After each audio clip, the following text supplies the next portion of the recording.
misleading statements. Yes, we made misleading statements about how to play the game. But we are new to this, so you know. We are learning. We are learning. English first, then the game. But, you know, we'll get there eventually. We will. I think that... We've just showed that everybody makes mistakes and no one can be perfect, but they stay away. Well, anybody who's playing the game, largely, unless they're the game master, is going to be learning as they go.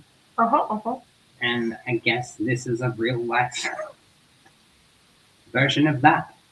Gosh, I'll put the chat. Maybe in slow motion. Yeah, but like it says, yes. Sorry? It says don't sweat the rules. I mean, learn them, but if you get them wrong, big deal. Well, yeah. Yes, having the correct dice was a bit more illuminating. And I think, well, we know what character she wants to play. We know what character I want to play. I'm gonna be an elf. So we don't know what kind of... with the Beast Rider rolled up background, or doing something else? Well, I think if I want to play the campaign that I want to play, it's going to have to be a bit of a different... So as game master, you want to run like a French Revolution type thing? Yeah, exactly. Right. Which doesn't suit most of these characters very well, but... Right, so that's perfectly all right as game master, though, to say, like, this is very down to earth, which means you should be playing down to earth characters. So that means humans. And then maybe you have a nearby forest that's got a few elves, but not many, or something like that. That actually works within the setting quite well. There's a sort of decline concept when people want to do low fantasy, near modern setting. The idea normally is you don't have to use this, but this is the cliche that a lot of lazy American writers use.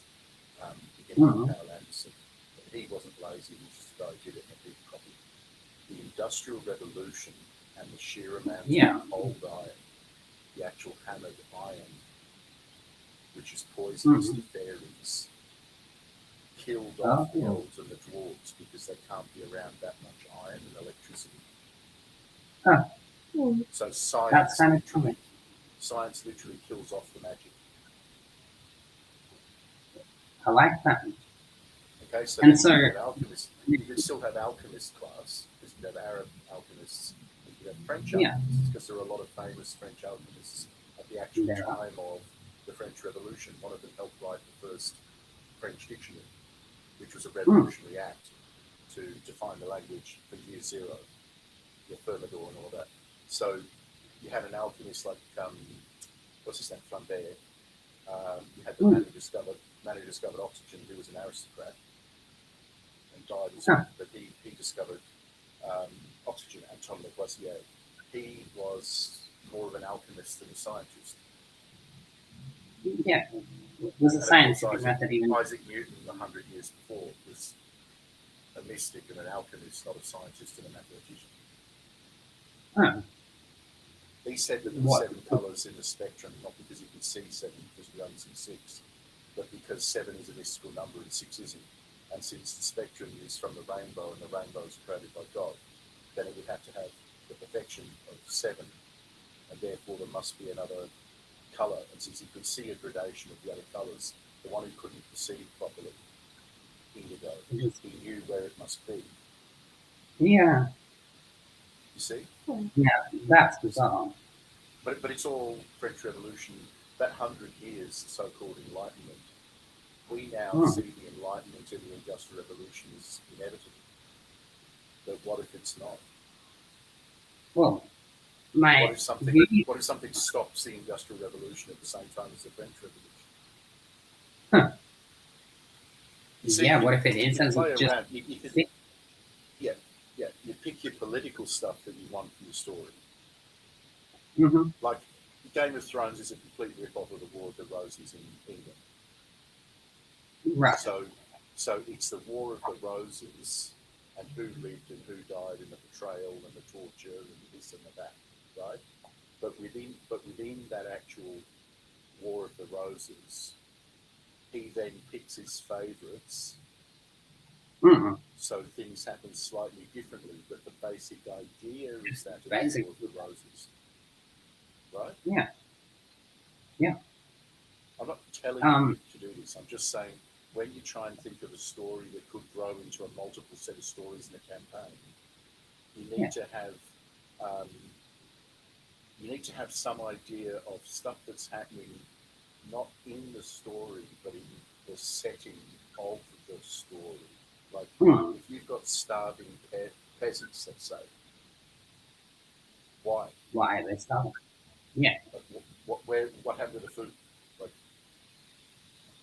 well, why are they starving? I've explained to you that I have a whole fictional universe created currently in my head because so if that's the one that you want to run, then you run that, right? But the moment you run it, your favourite character from it may not be the player's favourite character. So the guy that you sort of push is like, well, obviously you're going to help him. They may go, no, he's a prick. I'm not going to help him. He sucks. Well, I think this whole thing sucks. I want to save the elves. Or so you've got your world suddenly gets a lot bigger and more complicated, but not necessarily the way you planned it. That's the beauty of it. You get what I mean? Well, it adds a level of interest that I couldn't have brought to it just by myself. It's like George Lucas and the prequels. And it's weird because sometimes you desperately want them to do things a certain way, but the players just simply won't. They don't want to. They're not interested in your version of it. They've got something of their own in mind, and you've got to let them do it. No. I mean, up to a point. Not stupid spoilers, but people who have got a genuine interest in something. I mean, anything French Revolution style. You've got guns. You've got revolting peasants. You've got aristocrats. Mm-hmm. So, just because, say, the barons are drunk and an evil guy, if you let people roll origins up, one of those origins might tie them to a baron in a way that makes them sympathetic to him. Yes, right. And then you just got to roll with it. But that makes it so the more that happens, the more depth the story gets. Even if I do end up writing something about it, and I don't write about that, it's still there to draw up. I just got to check on something. I'll be right back. You have to say BRB. That's the law. BRB means be like that. I know that. Right. I was on MSN. I was on Kick. Oh, don't say that out loud. So yeah, I was thinking. I don't know. I've always tried to write books and stuff like that. So I have a lot of things in my head that have never actually. Well, they made it out of a few laptops that I had that got stolen by a few lovely girlfriends of mine. That's nice. Maybe we should go raid them in real life. No, they ended up burning. Well, one of them ended up burning all of the things that I had touched in our house in a hole, which was crazy. The things you touched? Everything. Like a bed too? You would not believe. But, however, I have no, actually, and I think it's a good setting for this kind of thing. Yeah. But it's a lot more. What's your setting? Well, it's very down to earth. It's not. Down to earth. Somewhere I am not. It's more like Game of Thrones, but it's not like Game of Thrones. Oh. Yeah. As in. What makes it not Game of Thrones? It's not like Harry Potter. Oh, we can't mention that one. But you just did. It's not heaps of magic. I didn't do it this time. You mentioned it. If there's magic, then it's like, is it really magic? Or am I just experiencing something that is beyond my explanation? Right. I can't really be sure. Right. And see, I always thought about an idea of people who could practitioners of magic being oppressed, but I can't for the life of me, work out a system in which someone who could perform magic would be and end up being impressed by those who can't, except for the development of gun. They get their hands cut off so they can't do spells or whatever. If you can do magic, then you would inherently. Sorry? Burnt as witches? Yes, but if you're a witch, surely you can get yourself out of that situation. I mean, the Salem witch trials to disprove that. But they weren't witches. They were just. If you think of it in terms of the Catholic Church versus magicians, sorcerers, the Catholic Church would have Templars, Knights, Paladins, and Clerics. Some of them can cast wizard spells, like a wizard.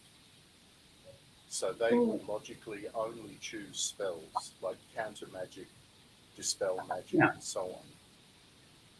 So that whatever spell a wizard casts, they defeat it with their, as they would think of it, their faith. So in the end, the sheer number of religious people suppresses spellcasting. So that makes sense. The only remaining wizards have to live in secret. And they could have like their family, certain families that too. Does that make sense? That is exactly what I get. That helps. No one's going to want to put, like, even if they have magical powers and stuff, no one's going to want to put their family at risk. To a certain extent. How about the development of technology alongside magic? Kind of levels the playing field a little bit. Lots of games have done that, where you have the beginnings of that are actually the golem creation rules. Because now there's automata, which are like actual robots, proper robots, as well as golems. But originally the game only had golems. So when it had golems, the golems act like robots. They don't have proper free will. They obey their creator. And so the logic of a high magic world, things like golems and animated furniture do the jobs that our machines do here. Right. So instead of it being low magic like the Lord of the Rings, you've got magic that does everything, like dry cleaning, washing, producing running water out of taps, everything. So if you have technology that takes the place of that, and then you just say that the more technology there is, because that's elemental as well. So the more elemental technology, more elemental machines you have, that element dominates over the elements of magic and suppresses magic. Yeah, so that works. You understand? Yeah, I do. You can do that too. The interesting thing about that is you can then have a warlock who channels the element of machines. So you can have what are called technopaths. In other words, you can have somebody who's actually a wizard, but who is actually just using different technology. So you can have all of the normal spell effects, all generated by machines. You're speaking exactly what I was thinking. Yeah, it's actually very good. So you can do that. It's just one example. There's a lot to it, but for instance, I'd say start off with something very small. Yeah. Yes.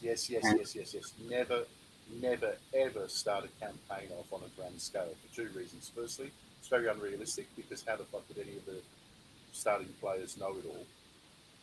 And it's very, very boring, because you've got players who've just made their characters up and they want to start, and then they have to sit there while you say, and of course, 14 years ago, when the Treaty of Iron Nails was first signed, there was great consternation in the other capitals of the world, such as this, that, and the other. And the interesting thing about that is that they've also conquered this other, and people are just like...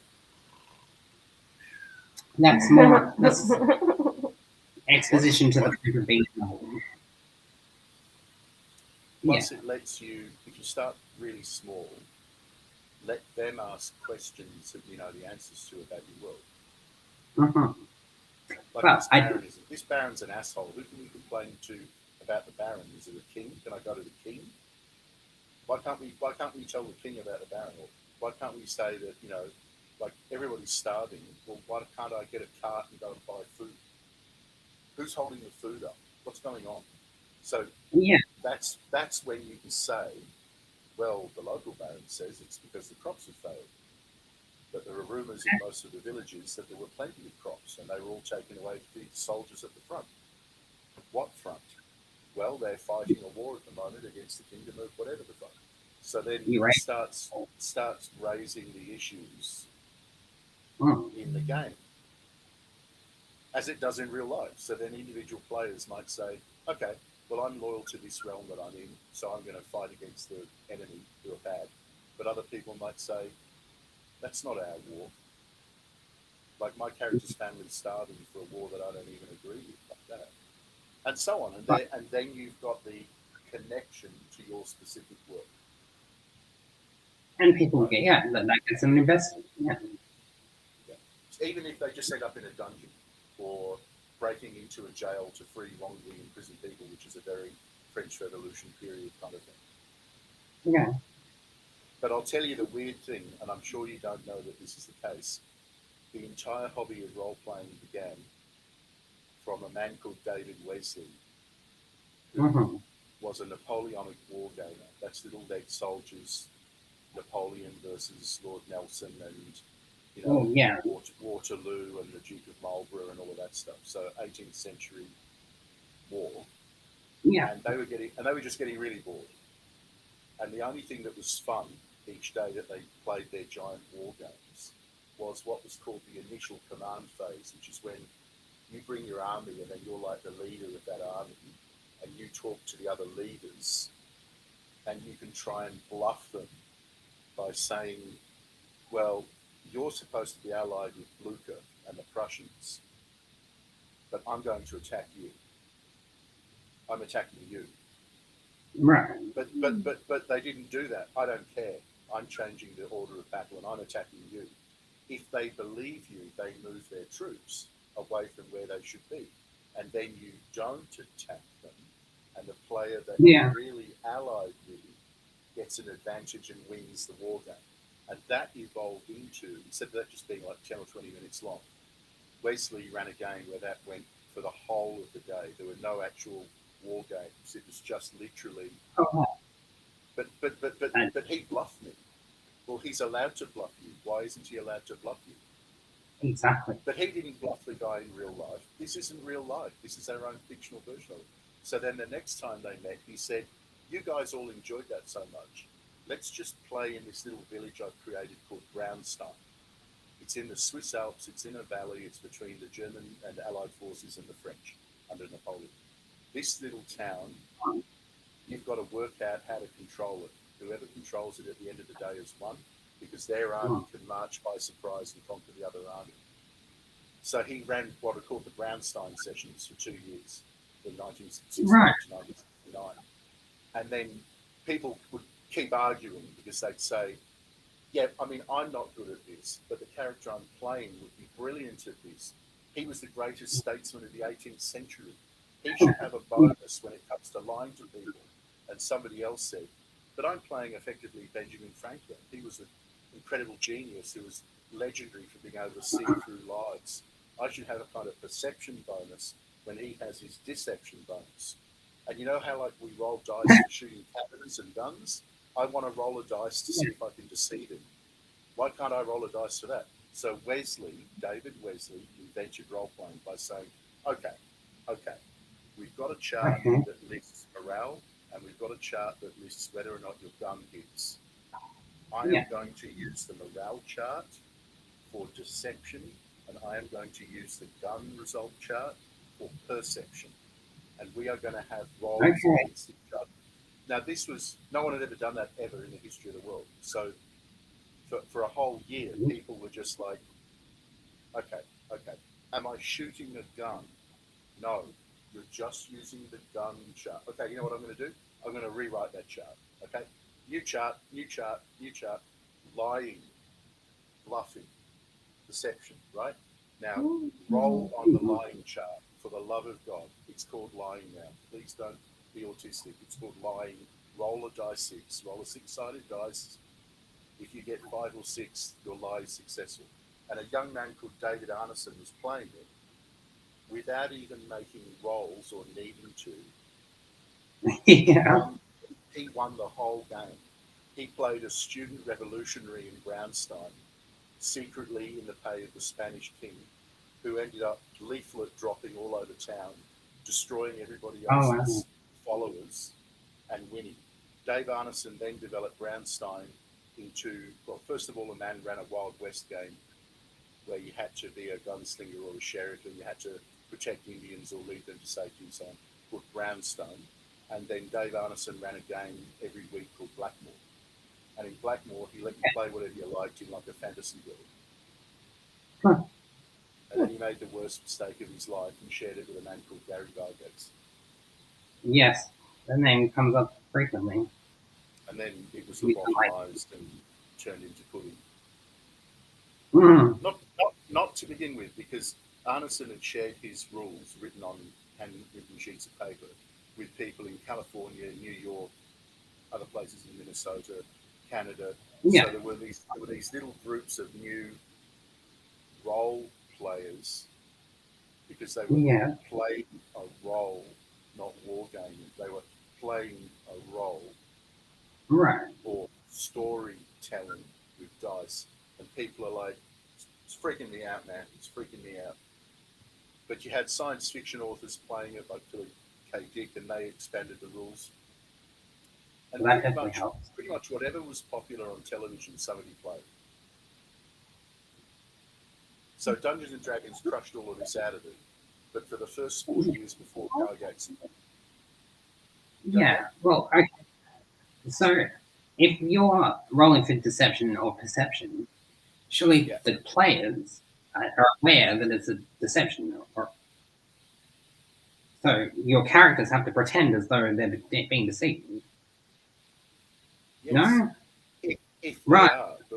But what happens is, okay, I've just delivered my troops' rifles to the townsfolk, and the leader of the town, the mayor, has said that he will arm the people and they will take the town over and give it to my army. Right. Right. Yes. Okay. I don't believe the person playing the mayor is telling me the truth. I want to check where the hell he's put my rifles. Well, you've got no way of knowing that, so you're just going to have to take his word for it. Right. Mm. Well, I don't. So I would like to make a perception roll to see if there's something I can find. You don't get a perception roll because you've just been communicating by letter. Right. I want to put a spy into the town. Oh, I'll play the spy. I don't have a character. I'll play the spy. Right. So am I actually in the town? Yes, you are. Right. I am going to make a perception check. But first, I'm going to spend a couple of days in town, check into the hotel, hire one of the local girls, get her to show me around the day after the night before. I'm going to spread my money around. Yeah. I'm going to denounce Napoleon as a tyrant and see if there are any local Swiss who agree with me. Yes, lots of the locals agree with you. Uh-huh. Well, then they're not going to arm themselves with the rifles that my employer sent them and take up arms on behalf of Napoleon, are they, if they hate him? I want a perception check. Yes, you've done enough to earn a perception check. You can roll a perception check. He rolls his perception check. Turns out, yes, the town mayor is lying. That means that you can now move in with your army and take the town over because the town mayor has been proven to be lying to you. The spy betrays the town falls to you, end of the game. There's orange juice and biscuits in the other room. And they all file through going like, that spy thing, I want one of them next time. I want a spy. And you know what? I don't want a spy. I want an assassin. I want an assassin. If this guy can send a spy in, I can send an assassin into his military camp and just kill him. Okay, well, if he's going to have an assassin, then I want some of the Napoleonic period bodyguards, the Indomitables, the old Invincibles. And so it just kept evolving. It just kept evolving for the first 4 years. And Arneson with Blackmore, because it was fantasy, he literally because there's no real rules yet, he let people play whatever they wanted. Captain Kirk, the monk out of the Kung Fu TV series, frog worshipping lunatic, hippie, drug smoking wizard, Lord Fang the Vampire, and then because Lord Fang the Vampire turned, his player was brilliant, so he just kept turning people into vampires. So half the playing group got turned into vampires. So a guy said, I want to play that British guy out of those Hammer horror films. I want to play Peter Cushing. I want to play Van Helsing, the vampire killer, that cleric guy. He's a cleric or something. I want to play him. And thus was born the cleric class. To hunt Lord Fang at staking like Dracula. It just you can see when you understand this, you can see how it all evolved. Do you get it? Yeah. This is the true chronicle history of pre-Dungeons and Dragons, and Dungeons and Dragons just covers all this shit up. Well, they also did a terrible job of executing it, and now we can do a better job of that. So, very interesting. I hope we can bring back the freshness that it used to have. That's what I really hope, because despite the little problem with the dice rolling earlier on, the basic system we've got is extremely robust and easy to use. It genuinely is. Yeah, it honestly is. Yeah. It's incredibly there's no intentionally making people not have fun for no reason. Just like we were joking earlier on, Dungeons and Dragons is all about the imagination, because you can imagine what a nice game it would be if they didn't stop you from doing anything you wanted to do for usually some sort of perverse reason or so-called game balance. Right. Because I don't know, the whole point of fantasy characters is that they're not balanced. That's the fun, isn't it? Well, yeah, it should be overwhelming odds, right? But you know what I mean, like a giant, a dwarf, an elf, a human, a different human, a werewolf. They're not balanced. They're all really distinctive and cool. And yeah, if you've got a choice between being fun and cool or being balanced, you've got to pick fun and cool every time. I believe so, yeah. Yeah, it's interesting that people get paid to develop video games for years and years to balance them and continually do that when it's the fun aspects that people actually want. You see, there's no real beginning or end to a game story. Your characters appear in a world that already exists, and when they die or you don't play anymore, the world's still there. It was there before them and it's there after them, usually, unless you really screw up and the bad guys win. Doesn't that mean you have to play the game at regular intervals, otherwise you're going to miss everything? Usually, yes, but you see, sometimes like when people are older or they live interstate, you only get to play with them a few times a year. So then you play for a long time. Oh, yeah. And you make sure it's a special game. Yeah. You make sure that it's a legendary game. That stuff is going to happen. It's not just kind of lame. In that way, as a game master, you would need to enforce a bit more control. A bit more what, sorry? A bit more steering people towards where you want them to go. See, this is another Dungeons and Dragons problem where it's what's called railroading. Yeah, that's what I was thinking. So it's like, you're going in the dungeon. I don't want to do a dungeon. Well, that's what's ready. You're going in the dungeon. Why would my character, go in a dungeon? Like, I don't remember saying I want to do it. Why are you doing it? And then you say, well, the king orders you to. Okay, so we're definitely going in the dungeon then, I guess. It's better to do a bit of planning and think. Try and think what your players are into, but also try and make the world interesting enough so that, well, we're in this little village, we've all come there because of whatever reason, or like the tavern or whatever. What are we going to do? Well, I'm super rich. I don't really need to do anything. So Hmm. I'll go with whatever. Okay. Well, I'm not super rich, and I would like to have a unicorn. And you just told me that to get a unicorn, I need these three ingredients to attract one. So I want to go and get those three ingredients. So where can I get the first ingredient? Okay, well, before we fuck around for the next 4 hours trying to get an ingredient we might get for a unicorn that's nothing to do with me, is there a way we can just get better armor and weapons? Can I get better armor or weapons something? So then you've got to have a think about the answers to these sort of questions and have at least a couple of people in the village or a couple of areas they can go to get, say, the armor or something. Okay. Everything You need to excuse me one second. Talk to her. Hi. Anika the elf. We're Anika the Oath. Did you end up rolling your elf bard up yet, or are you still halfway through? Yeah, still working through it, but Ellie's been a lot of help with that. I'm sorry I've been messing that up. But I'll get used to it. It's yeah. Yeah, I mean it's a hell of a shock when you first start because there's really nothing quite like it. It's very different. Yeah. It's a bit like I think anyway. It's a little bit like when you first learn about music. Yeah, and like reading music. You mean? Yeah. Yeah, It exactly. ends up being so obvious, but when you first start, Yeah, 100%. Like it seems like it'd be so like easy to read. I just need to understand the basics more. yeah, it's like learning clefs and octaves and things. It's like Yeah, no, exactly. what,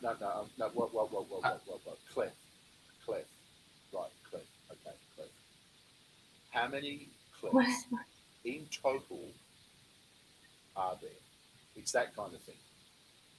It's like when people explain to you about dice. It's like, well, it's 2 die 10. That's nice. So there's 2 of something. What does that mean?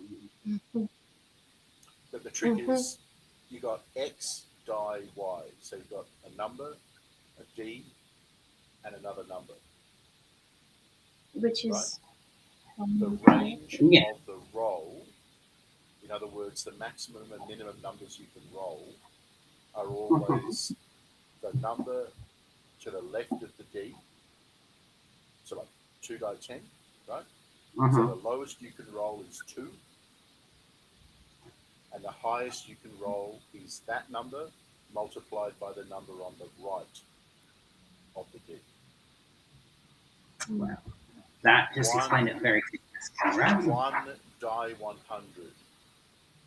1 die 100. Is between 1 and 100. 2 die 10. Yeah. 2 die 10 is between 1 and 20. No, between 1 and 10. Sorry. No, 2 No. die 10.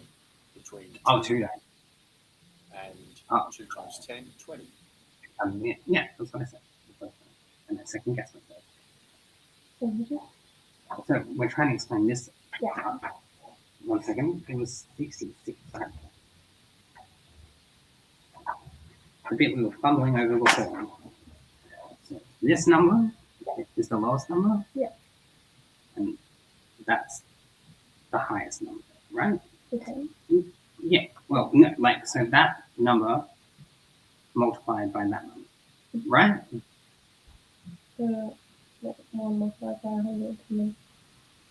But I'm actually going to add this stuff about the dice to the errata and explanations page on the website. Yeah. Because how many other games use it? How many other games use a D10 at all? None of them ever really explain it, or if they do, it's weird. Games that explain that really well are usually terrible games. Like, they do that really well, and then the rest of the game is just like shite.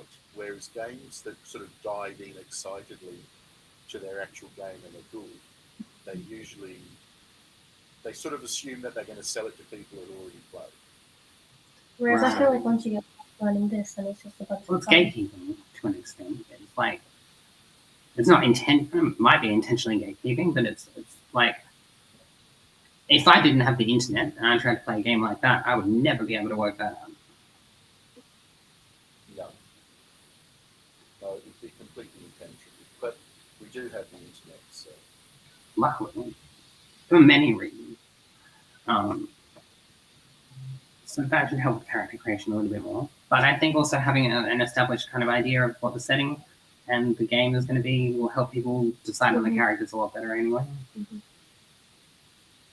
I think, see, there is a community of tabletop gamers, but a lot of it is quite toxic. The more useful resource is actually literally just looking it up online. And you've got people like Graphite Crime on his blog, and there's a few others who are just really lovely, really relaxed about it, and they explain stuff, and they go through stories about when they started, and like they couldn't understand why the 0 on a die 10 didn't mean 0, so the highest number you could roll was 9, and things like that.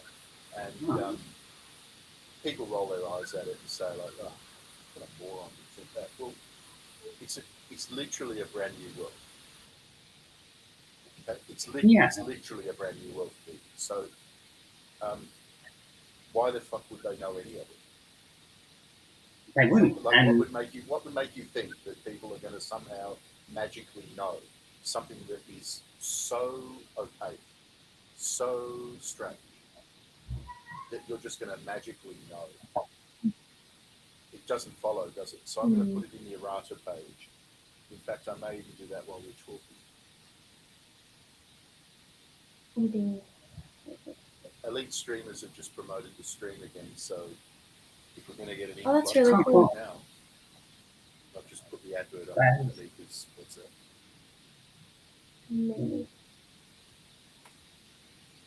Interesting. So he's doing it his best for us. Right? That guy's doing his best for us. Yeah. He's going above and beyond, which is nice. I'm trying my best. But yeah, hopefully we can get the group together tomorrow and do it at least. Oh, that'd be so good. With a preliminary session in which we create characters before we actually begin the campaign. The other big thing is, no matter how married you are to your actual writing and your created world, if you hit a player who is really adamant about a particular thing, they really, like, Anika went crazy over a unicorn temporarily, but let's say that was, or like playing an elf, like if say Anika just says, yeah, I know it's the French Revolution, but I still want to play an elf. Yeah. Don't immediately Gygax out and just say no. At least think, is there a way she can play an elf, even with disadvantages, because the elves are considered to be devil's children, or there's hardly any elves left, or you know what I mean? Luckily, but not at the expense of the story you want to tell. Just to try and accommodate them. Luckily, the setting that I have in mind actually facilitates pretty much everything. Okay. Just by virtue of being what it is. It's kind of like, I don't know, like, what was that TV show that got made into a terrible Will Ferrell movie? Land of the Lost? It's like that. Like, a lot of shit from Earth ends all up, in some place that's kind of, and it's all just from everywhere, and completely, so it could be anything, really. So it's a reverse isekai. Isekai is where people from Earth go to a different world, but that's a world where things from Earth have got dumped, and then they've had to interact. Yeah. Yeah. So that basically means you can have Altair 4, they sometimes call it, because Altair 4, Stephen King said, is where all the left socks disappear. Everything that gets teleported away from Earth gets dumped onto Altair 4. Right. Without any rhyme or reason. Like that Lindelof show. So you've just got to, when you do that kind of world, one thing you've got to do is, it all just gets dumped there. how long has it been dumped there for? Oh. Like, how long has this shit been going on for? Are you actually asking my answer? Well, you need to pick something because I it has have. a massive impact. Yeah. Well, let's say that the world wasn't inhabited by, it didn't develop Homo sapiens or any other animal. Like, they're there because they've teleported there and they propagated. So then the technological level would have to be around the same as when they got there. Well, look, it depends. The easy, and you give yourself permission to do this, but it's a classic sort of fiction thing anyway. The technological level and everything else is exactly the way you want it to be, because there is no way anybody can say, well, actually, if everything was teleported onto a different planet from Earth, it wouldn't actually reach that technological level, because actually such and so would happen. No one knows anything like that. There could be a million reasons why. A million reasons why. It could be on that planet gunpowder doesn't work, or it does work. But whatever. Right. You just The Chinese developing ceramic, and they didn't develop glass, and they were technologically held back by hundreds of years comparative to the West because of ceramic, and that's just the easiest possible answer for that. Yeah. And it makes so much sense. That's exactly right. That's the kind of thing. That's exactly right. Yeah. So in a way, because it is, but really, because it is works, because you've got no real way of saying as an Earth person with any confidence that's impossible or whatever. Yeah. Because we haven't seen worlds like that. And it's a dumb reason to hold yourself back. That is really boneheaded to, when people get self-conscious about what they're thinking of and want to sort of,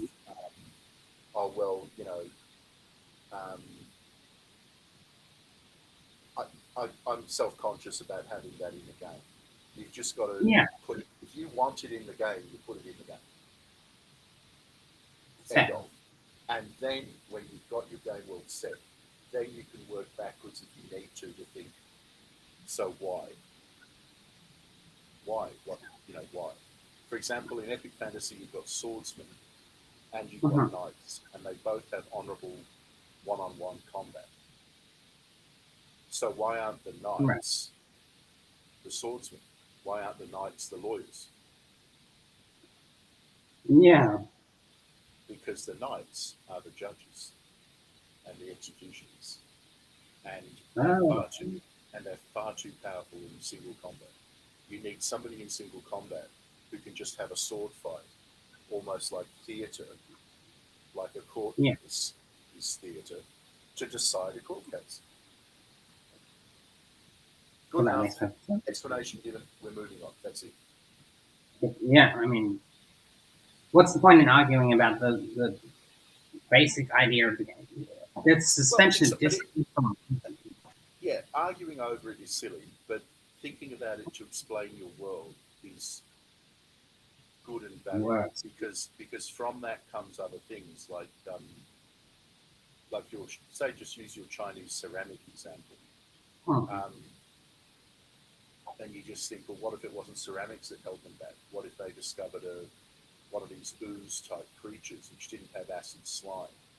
But what it did do is, like in the Philip K. Dick book, A Maze of Death, you feed it, and it will make a copy of what you feed it. So if you've got a book, you feed it that book, it will spit out 2 new books, but they're not perfect. It can't perfectly duplicate. So gradually everything becomes a crappy duplicate version of it, and you have to preserve the originals to get a better copy. But if you feed it this one, you get 2 shitty ones, and then you've got to keep that as the least shitty one. But then one day you're going to need another one, you're going to have to feed it that, and they just get worse and worse. Wow. I've never heard of that. So that's a very intriguing idea. And then at that point, there's no technology at all because people just give up. Yeah. Why would we bother if I want another pen? I'll just feed it a pen and get 2 more pens. Yeah, but the pens it makes aren't very good. Wouldn't it be better to learn how to make a pen? Dylan K. Dicker was a depressing man. But you see, you can stand things on its head, and then that's not the point of the game. But it's just in the game, and people find it really interesting. Like somebody may have that fridge horror or that moment of realization, like, is the reason all the weapons in this game are so shit because somebody's fixed it that way? Are we all pawns in a game where somebody's or something has controlled this entire civilization? Get out of my head. Yeah, well. Well, like the French Revolution itself. In the early 1970s, it was fashionable for about 3 years to the 2 George Washingtons, Adam Weishaupt, the Illuminati, 1776, and so forth. And part of that was, why did the revolutions happen when they happened between 1725 and 1917? Why? Okay, yeah. 1848 is the year of revolutions. Why? What actually happened in 1848 is one man, apparently bonkers, he stood up on like a crate and started yelling in an unknown language and shooting a gun in the air. And that caused, supposedly, a mass hysteric event where people ran out of the crowd around him and triggered revolutions across the whole of Europe. That's that's the official written history. Is it really? The man who shot Archduke Ferdinand and started Gabriele World War I ran into a sandwich shop. He did, and his name was Gabriele Princep, and he was just standing there, and Franz Ferdinand just showed up in front of him, and he's like, he was standing there as if in a trance. Huh. Interesting. You can take Serbian people, what wouldn't bring that up? Where when we first arrested Jack Ruby, he didn't resist at all. He was extremely calm. It was like he was in a trance. No, when we first arrested Lee Harvey Oswald, he was one cool customer. He answered all of our questions. He was quite sarcastic, but he was very relaxed. It was like he was almost like he was in a trance. Sirhan, who shot Robert Kennedy allegedly, and of course he didn't. That was really strange. He fought like a madman. Like he was such a little guy, but he had the strength of like 3 men. And then the moment that he was in police custody, it was just like a switch was thrown. He just sat there like a zombie, staring ahead. I don't know. It was almost like he was in a trance or something. Crazy. So on. And so on. So yes, you can have a fantasy game. You can have a normal fantasy game. You know, like dragons, dungeons, everything. And as part of it, an Assassin's Creed type assassin or whatever kills the local baron. Yeah. And then she just gives herself up. And your characters are walking past her as the local sheriff is taking her to the local knight who's taken over control of the castle temporarily, he says, to preserve law and order, he says. And you just notice that this very powerful character, who's apparently a super assassin, is just staring directly ahead of her, as if she's in a trance or something. And then maybe one of your characters has got detect magic, so you try and detect magic on her. There's no magic. But all wizards can charm. All wizards have a mind control power. And that doesn't detect as much. Because it's not hypnotism. So built into epic fantasy, if you want to run a paranoid political thriller, you can run a paranoid political thriller. Manchurian Candidate style, where a wizard puts all of their points into their charm ability. Very intriguing. And probably what I would do. And seeing that I'll probably be the game master, it's what we would do. But what I'm getting at is it doesn't just have to be like Conan the Barbarian. And I might add, having just literally said that, in Conan the Destroyer, the movie at the beginning, the Evil Queen shows him a vision of his dead lover, Valyrian. And he has a vision. Oh. And at the end of that sequence, the Evil Queen says to Conan, wait. It wasn't magic. Right. She says, wait. She's hypnotized. There's no magic. You're saying, no, well, if you don't understand it, it's magic to you. Like, But it wouldn't be magic if she's saying wait. Is it? I guess not. It would be literally magic, you know, like so kazao. It wouldn't be wait. You get it? Yeah. It makes me question a lot of things. An elf bard. If you've got a powerful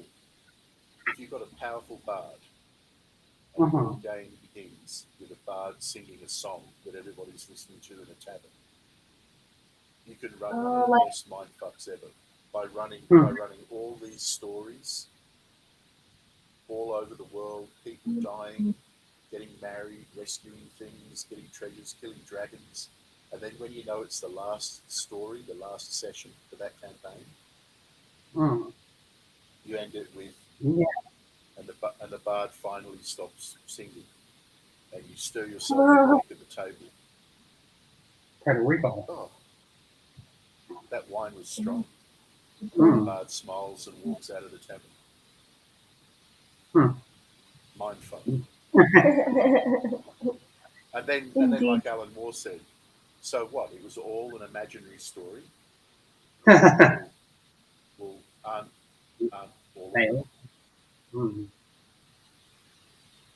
Interesting. I just don't believe you need to patronise people or talk down to them. You can have games that are incredibly sophisticated. Well, yeah. I mean, this episode. What? What about? She's fine. No, there was an important point there. I've lost it. Let's move on. It was really important. But yeah, I have this whole thing fleshed out, and I want people to go on tangents. I don't want them to follow the trajectory that I did, because I've thought about that a million times. I need collaboration before it turns into the Phantom Menace.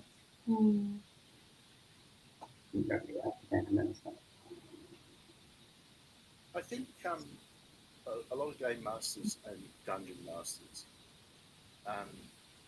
they're going to play this character or that character, like the wizard that you meet, or whatever. The first character every game master has to play, and it's a character, is the world. Right. Is there wind blowing in the grass? Are there butterflies or birds? What do they look like? Are they weird? Are they like the ones on Earth, or are they different? Okay. Is there a smell in the air? Is there like cow shit smell, or a weird spicy smell, or a kind of metallic smell? And the weather. See, you've got a weather chart in every fantasy, but even if you don't use the weather chart, the weather displays an emotional state for the players. So if they're coming up to an area at the beginning of the story, thunderclouds gathering overhead, a storm is on its way, there's the feeling of tension and humidity in the air already. A promise is being made by the gods of the weather, and whether they keep it or not, it seems that there's a storm ahead, that kind of thing. Like the end of the original Terminator film, where there's a storm in the distance. And they make a point of showing that when she's driving in the desert in the sun, there's a storm in the distance. As it were. I've only seen it one time, actually. I've seen two, so a million times, but But you see all the elements that you can bring together. Yeah. It's very intriguing.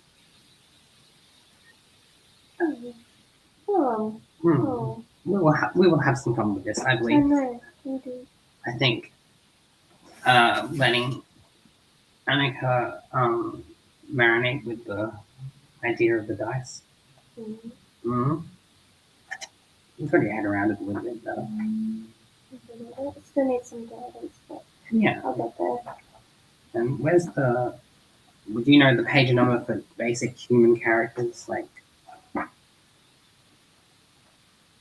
is it there? Average people. Average people are NPCs.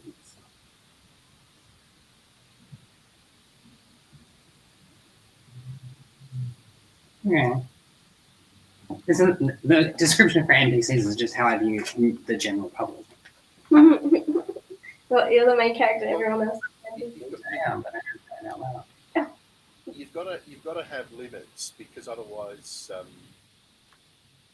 I mean, if you've got all the time in the world, or you've got a lot of time, or you've got a computer generating a computer system that can generate characters for you of some kind, then obviously you can have a book. You can have a book this thick, just of characters, and you may end up with that anyway.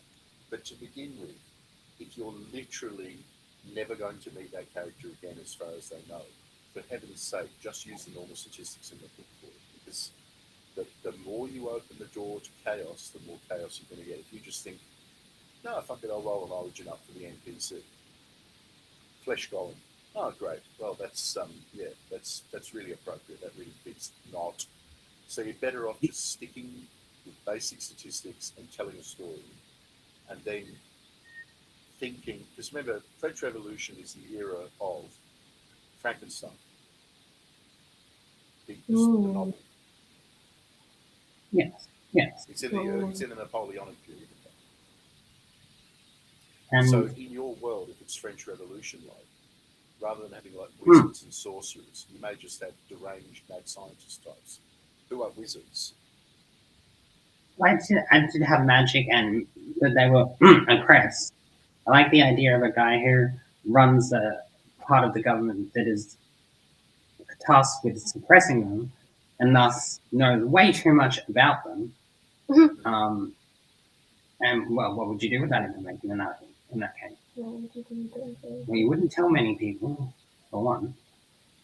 Well, that's like, you might use like cardinals and popes who were sorcerers. They had the biggest magical libraries in Europe, despite the fact they were burning people at the stake for being magicians. They just didn't burn all the books; they kept them. So that's logical. But this is the classic struggle between good and evil in epic fantasy, where you've got the completely ruthless, crazy fighters on each side who think any concession to the other side means that the other side begins to taint your side. And then you've got the people in the middle who are like, look, good, evil, they're both excellent choices, whatever floats your boat. So the truth is they're both equally destructive to normal people. The classic neutral aligned character attitude. All these extremists with their extreme views and their extreme compulsions are what makes the world hell. And if people were just calm and left everybody else alone, like the Druids are neutral and alignment. So they just want to protect the natural world. They're not interested in kingdoms or evil or good or whatever, just interested in plants and the growing world. And so on. And then you've got rangers whose job it is to spy out new dark lords, and so on. So you've got built-in character motivations. I think for your French Revolution setting, it might be good to pick out some limitations that logically a lot of people would have, if that's appropriate. So depending how much like the real French Revolution is.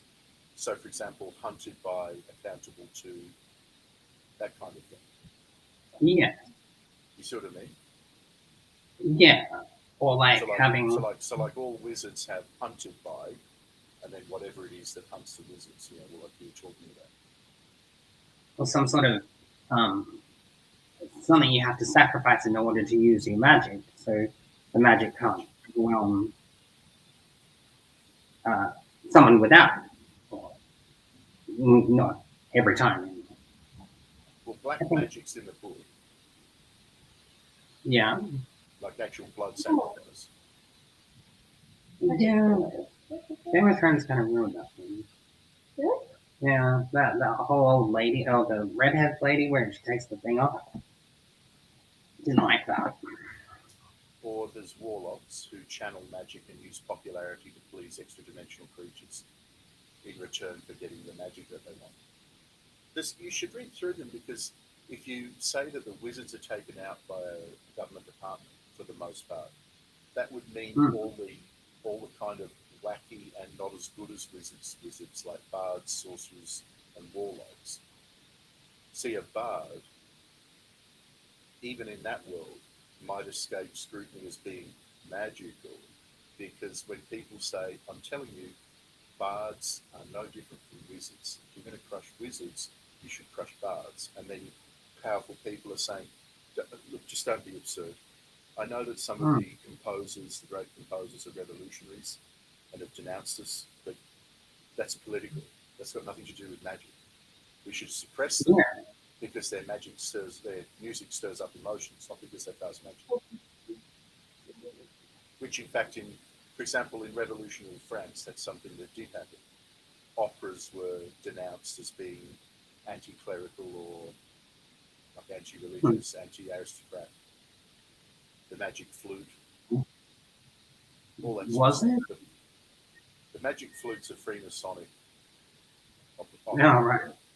But there were several pieces of music that were considered to be revolutionary or Jacobean in their spirit, even if not in their lyrics or in their composition. There was a Jacobean kind of element to music because there were subversive and non-subversive arrangements of music. Like the Red Terror.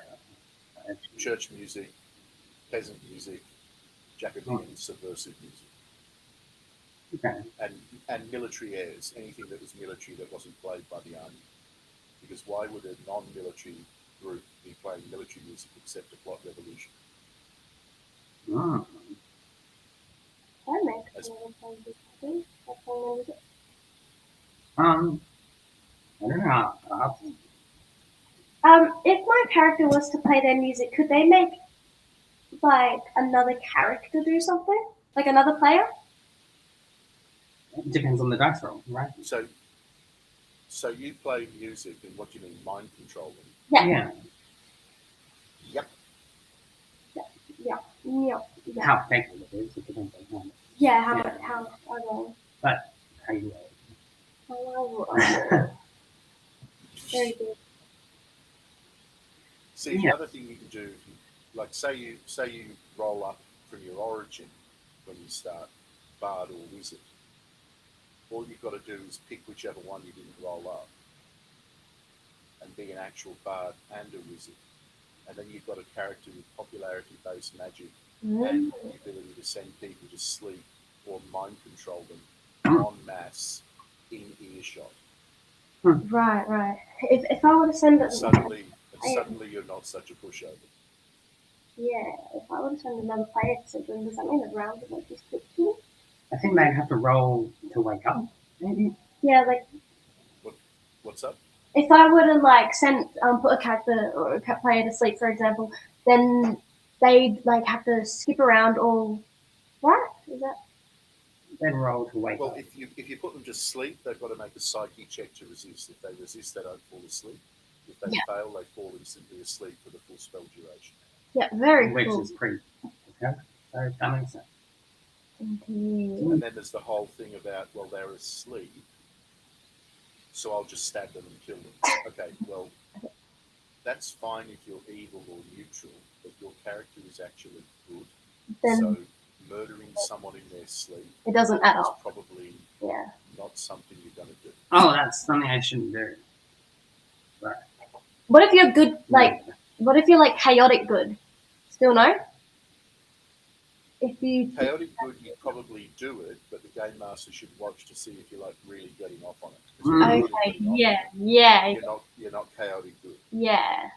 But if you feel like... Whereas if you're chaotic good, you'd go over to kill them and the rest of the party's like, what the fuck? And you're like, okay, this is bad. I know what I'm doing is bad. What's worse is having this thing wake up. Yeah. And us not being able to kill it. Yeah. So for the good of everybody, I'm going to be the bad guy this time and kill it. And I'm not going to make a habit of it. I'm not going to do it again unless it's necessary, like it is now. And then you kill it, and then that's it. And then you just got to keep an eye on them. Are they going to keep making excuses? Because then they're not really chaotic good either. They're neutral good or neutral evil. but that is all part of the fun, like arguments over alignment and all of that sort of role playing is how, because you got to get 1100 karma to improve your character in any significant way. Oh, so that's a lot. So the only way to get that in a normal frame of time, make a lot of cool rolls, you do really good role playing, keep a journal. Yeah, I was going to say we should have for that. Individually, really participate, and you get more karma. Well, surely we'd share a journal, I think. Maybe this is a reference, like, and journals do become a real work of art as well. Yeah, that's cool. You get nice ones because you got the maps, you got sketches, you got clues. You know. And really cool to look back over. Or what happens when you get a new player? You give them the journal to read. They get a bit of to bring them up to speed. Like, okay, new to the group. This is what we've been doing. Just read the first 5 pages and don't read the rest. Yeah. Previously on.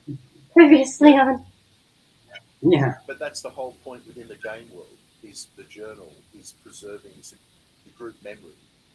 What if half your group dies in the game? Like half the characters are dead.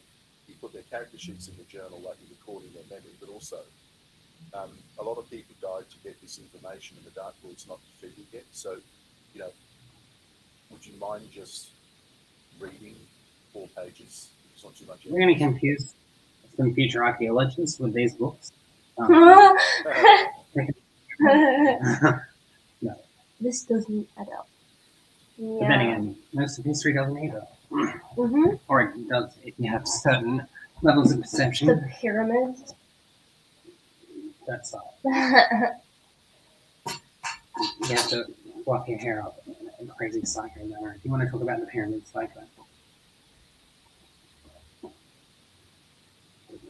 Yeah. I just like electrically like it. Actually, yes, I have a couple of people coming tomorrow for the game, which is cool. So, fantastic. That'll be fun. Yeah, well, I've kind of tried to run it explaining it to 2 people, right? And I think I can do a better job as I go on. Maybe not only this isn't Dungeons and Dragons, so no one has a license to be an asshole to anybody else. You just got to be upfront with people and say, right, this is my very first time game mastering anything. I've got a cool world and a cool plan. If I make mistakes, just let's remember what's written in the book. Don't sweat the rules. If we discuss a mistake and we come to a solution, we roll with that solution. Okay, it's not worth losing friends over. It's not worth having giant arguments over. It's definitely not like a sport. Let's have fun. Now, you can say that. World, sports fans get really, really serious about it. And gaming fans. No, that's fine. And you want people to be serious about it. But you've also got to say, okay, yeah, I hear you. There's a line with how angry you should be getting. But there are limits. Yeah.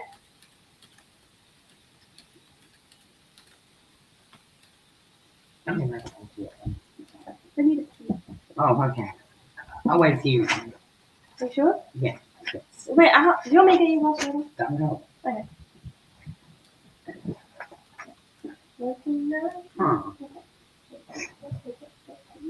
She needs to stop singing any song that comes to her mind. Well, singing songs is alright, but just try and bring it forward from 50 years ago or something. Or back, you know? She's a bard. So maybe I should write some jaunty tunes for her. Well, I mean, an elf bard is, especially the way that Anika is behaving and playing it.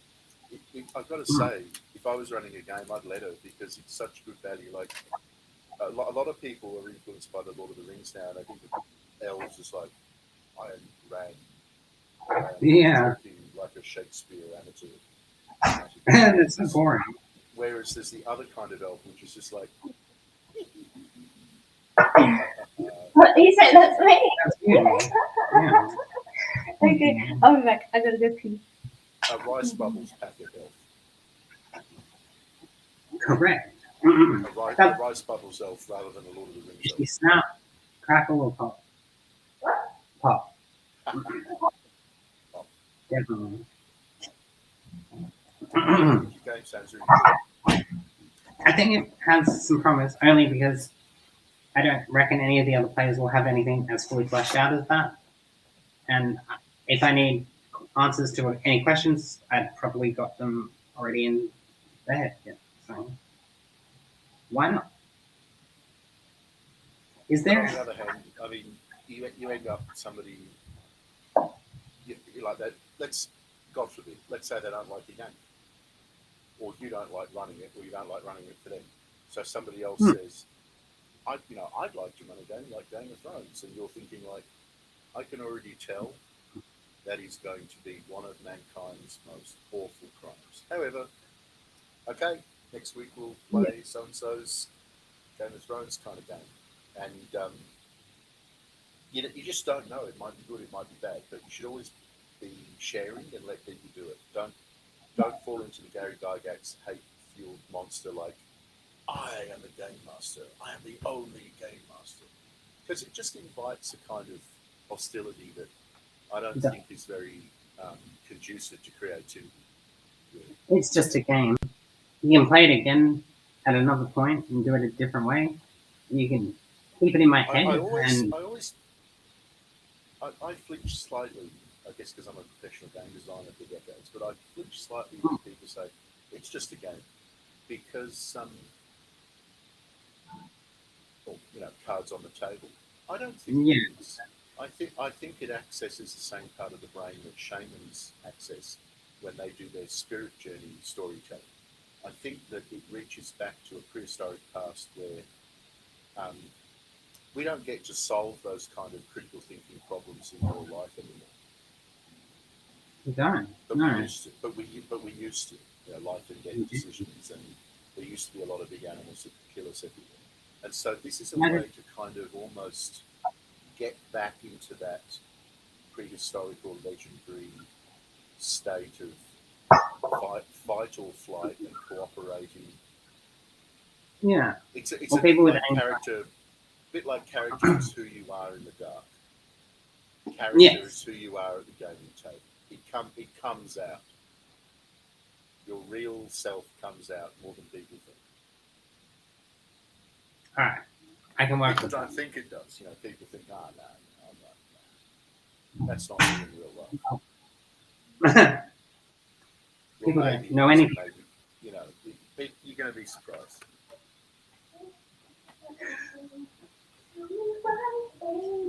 Now she's singing Backstreet Boys. She did bring it forward a couple of years, I got to tell you. But not by quality at all.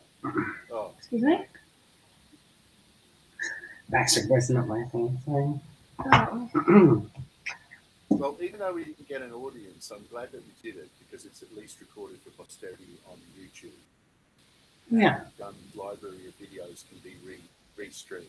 And based on the enormous number of likes, etc., on Twitter, I think we will get the audience. Yeah, and I was thinking that when we stream tomorrow, us playing it with the other people, I could also stream it on my TikTok. Even if I can't connect it to Restream, I'll do it on my phone.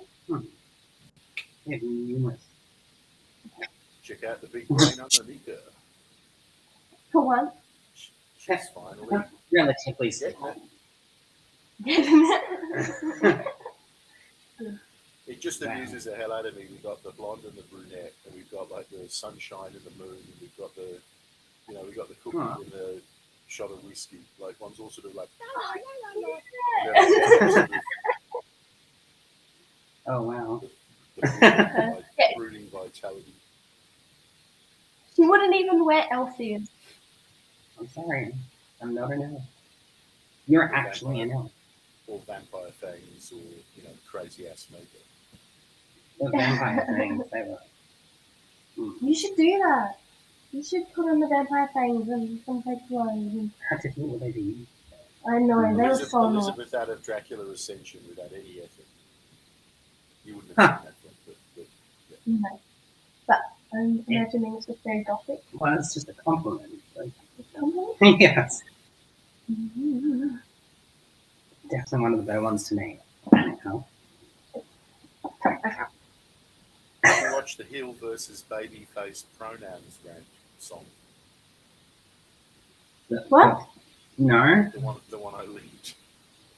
Oh no, I haven't watched it yet. No. Dear Twat Lord. waffle. Pronouns. Just a complete rant. Because he started playing Starfield and then he was going through character creation and wouldn't let him get past the pronouns. So he started playing and then he saw that and then he was like, oh, fuck this. Pronouns. It just like literally went completely like insane. Well, Like, he didn't like that. Just filter It's off. just fun. Yeah. Fucking narcissists. Straw. Love, you've got to show your fucking shit. I gave you the link anyway. The guy remixed it into a song using one of those Okay. AI modulators. No. So, you know, like the Alex Jones song? Yeah. Or the Something in the water and make the frogs turn gay. And then that's all modulated, so it's the frogs turn gay. The frogs. Oh, The frogs turn gay. yeah, I think I've Get on heard the of that. Beers,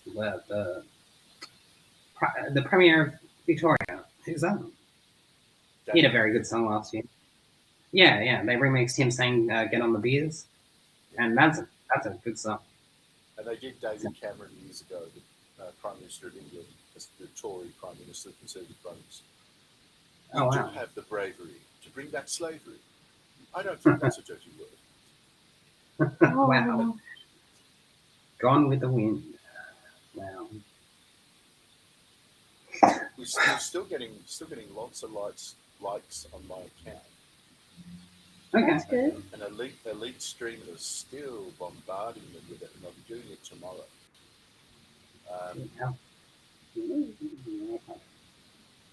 That just started again now. I don't know if that counts him. Well, maybe we should call it a night. Start again tomorrow and earlier if you can.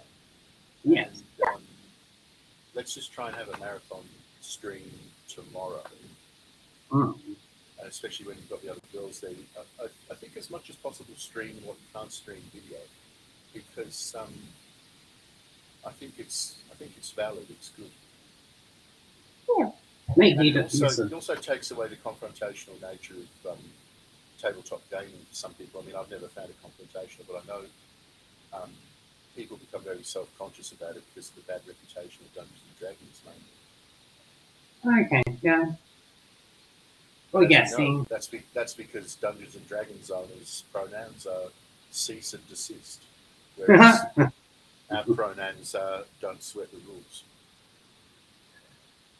We got the good ones. I loved how triggered some people in the Discord got at don't sweat the rules. Like It's literally unreasoning fury, tarred rage. Then why have rules? Like, complete what a stupid thing to say. That's what a moronic thing to say in a 450-page book. You're telling people not to read your book. No, I'm telling people not to get upset if it turns out when they realise they didn't read it right, that somehow means they've got to go and hang themselves in their garage. Just don't sweat the fucking rules. Like, you know, if you come up, like I say it literally in the book because I've seen it happen in real life, so you get the rules wrong. You later work out, oh my God, that is not how initiative works. Holy shit. Okay. Then you go back to your gamers and you go, okay, you're going to laugh. Funny story. Remember how that monster just wiped you out? Well, that's because I got the initiative completely wrong. And remember how you were saying that you, in fact, would have beaten it because you had that height? Yeah, that was absolutely right. So I'm very sorry about that. But what's done is done. So what are we going to do? From now on, are we going to do initiative properly, or what do you want to do? And you just do that. Well, how many people? All these problems in Dungeons and Dragons come about because of Gygax's small man syndrome about being a dungeon master. I have spoken, kind of thing. Okay, so you spoke. The best referee of any sport in the world makes mistakes. How many people go into any medium? Movies, books, and know what to expect and how it's going to work the first time through. Yeah, and Like- as in any relationship dynamic, sexual, affectionate, family, workmate, acquaintance, what is the most disarming and honest thing you can do? Look, I was wrong. I got it wrong. I know I that agree. makes me the asshole. I know I argued really fiercely. I was wrong. And I'm sorry I was wrong. What are we going to do? That's all you got to do. What are we going to That's do? all you get. You know what I mean? With that in mind, we are very sorry we got it wrong. And tomorrow we will try again. Yes. But without me. Oh no. Oh no, I think- whatever will we do? I'll just have to manage a bunch of different people who don't know what they're doing. It should It'll be be lots of fun. fun. Yes. Fun. It will be something you can't take your eyes off of. For what reason, I'm not sure yet. But we'll see. Well, big shout out to Elite Streamers because they're keeping us like a bankrupt girl at the moment. Yes. Yeah, that's so sweet. Thank you. Do you know when that ends? Exactly. And then like what? Yeah? How long are they promoting us for? I'm going to turn the volume back up.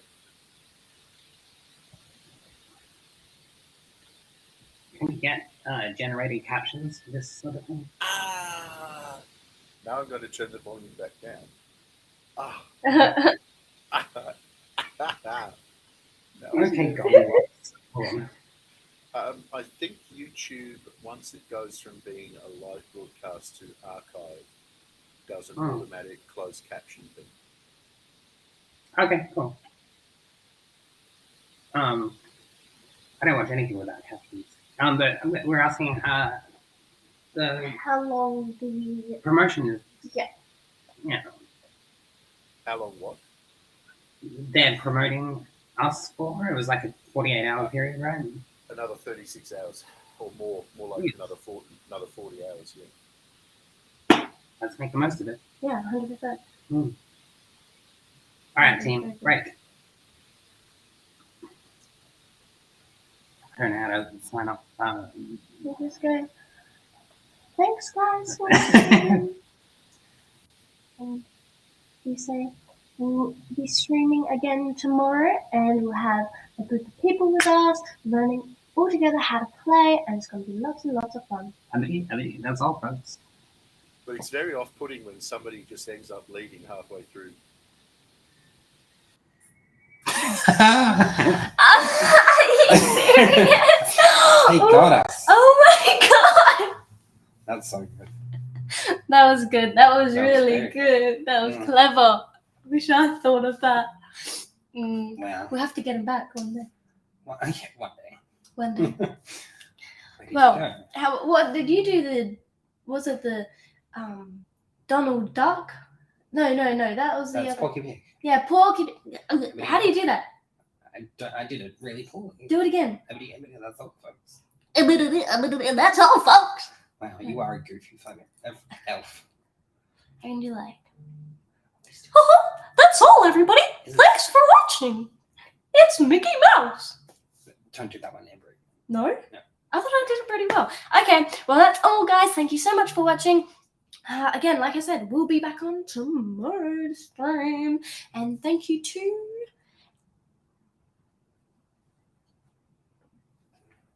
Everyone that watched. Yeah, everyone that watched. Okay. Bye. Let me just...